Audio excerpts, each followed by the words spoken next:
Nick Whalen here from RotoWire. We got 5 bold predictions coming your way for week 9 of the NFL season. Let's get right into it.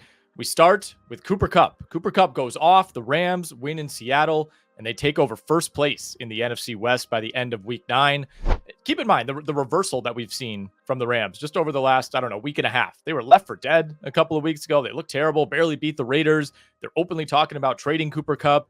Then they go pull the upset over Minnesota last Thursday night. Kupp looks great. Puka Nacua looks even better. The defense is rolling.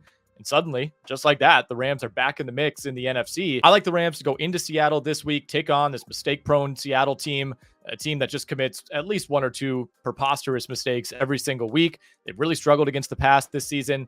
I think Kupp goes for over 100 yards, scores at least 1 touchdown. Should see higher volume for Cooper Kupp this week. 8 targets last week against Minnesota. That's fine.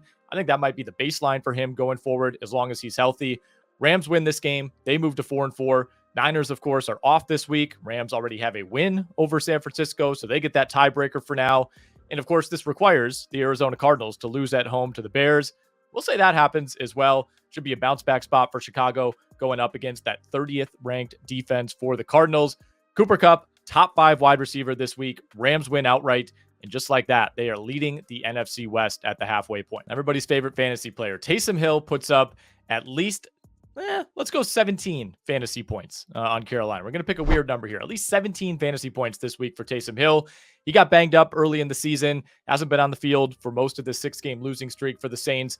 But he played 29 snaps last week. Of course, he was the guy involved on that safety play on special teams early in the game against the Chargers.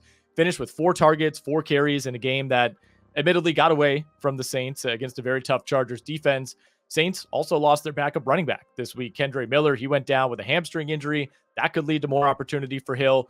And now they're facing the Panthers in week 9. This just feels like a Taysom Hill spot. The Panthers defense is just begging for Taysom Hill to run all over them. They are dead last in fantasy points allowed to the tight end position this season. And of course, that is technically Taysom Hill's fantasy spot. I think they get him involved in the passing game as well. They can get him involved in the running game, of course. Obviously, this is a terrible Carolina run defense. Should be a good spot for Alvin Kamara this week as well. But I think Taysom Hill finds his way into the end zone at least once. Saints have lost 6 straight. They'll be eager to get things turned around, take out some frustrations on this Panthers team with Derek Carr back in the mix. I think we see a Taysom Hill-friendly game script this week. Usually happens 2 or 3 times per year. Carolina is the perfect matchup for it. Number 3, Joe Flacco leads the Indianapolis Colts not only to a cover, they are 7-1 against the number on the year, but to a straight-up win over the Minnesota Vikings on the road in week 9. Colts made a drastic change this week, installing Flacco as the starter over Anthony Richardson. And they know what they signed up for. Like, this better work. If you're making a decision like that at this point in the season, you are signaling to your team, to the players, to fans, to ownership, that it is now postseason or bust at the very least. And the Colts now need to hit the gas, sitting at 4-4, second place in the AFC South.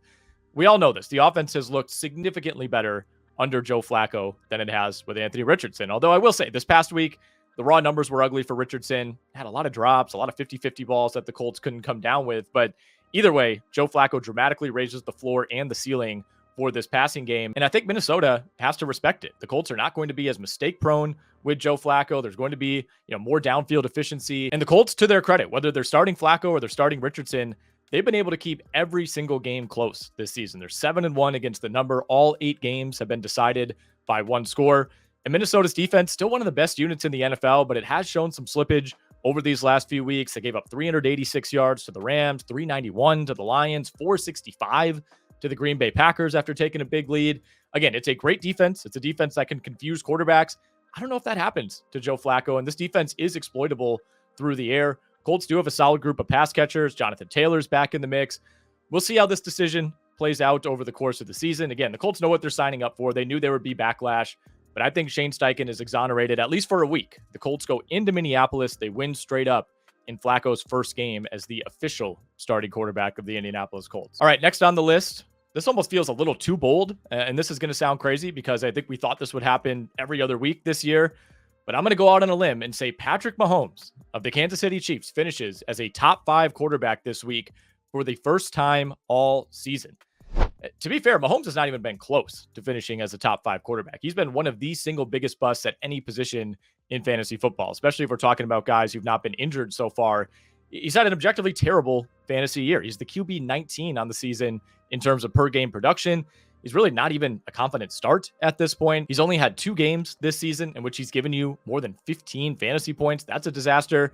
And despite all that, the Kansas City Chiefs are just fine. They're 7-0. They've won 13 in a row straight up, dating back to last season. So if it ain't broke, don't fix it, I suppose. But this week, they got the high-flying Buccaneers coming to town. They're going to need Mahomes to be more aggressive, to put some points on the board.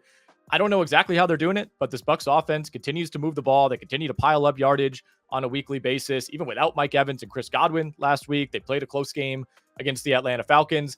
Obviously, the KC defense is significantly better than Atlanta's. I don't love this spot necessarily for Baker Mayfield, but Baker's coming in with confidence. He's willing to take chances. He knows what it's going to take for the Buccaneers to even keep this game close against Kansas City. And I trust the Bucs offense right now to put enough pressure on Kansas City that Mahomes is going to have to let it fly, remind us what he's capable of. Should see a more involved DeAndre Hopkins this week. And keep in mind, the Tampa Bay defense is dead last in the NFL in fantasy points allowed to opposing quarterbacks this season.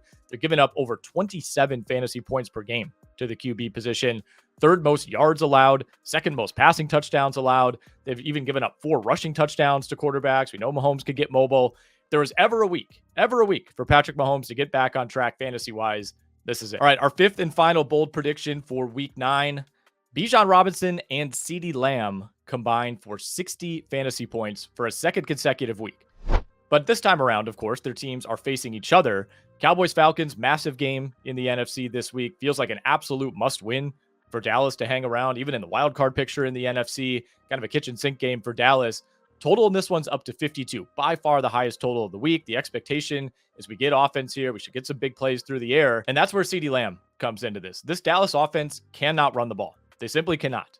They're going to have to throw on the Falcons defense just like they did last week against San Francisco when CeeDee Lamb had a monster night, easily his best fantasy game of the season. Falcons ranked 20th in pass defense EPA. They're dead last in the NFL, allowing opposing quarterbacks to complete 72.5% of their passes this season. They're also near the bottom of the league in pressure rate, only 6 sacks on the year. That's by far the fewest of any team. On paper, should be a good spot for CeeDee Lamb in this one-dimensional Dallas offense.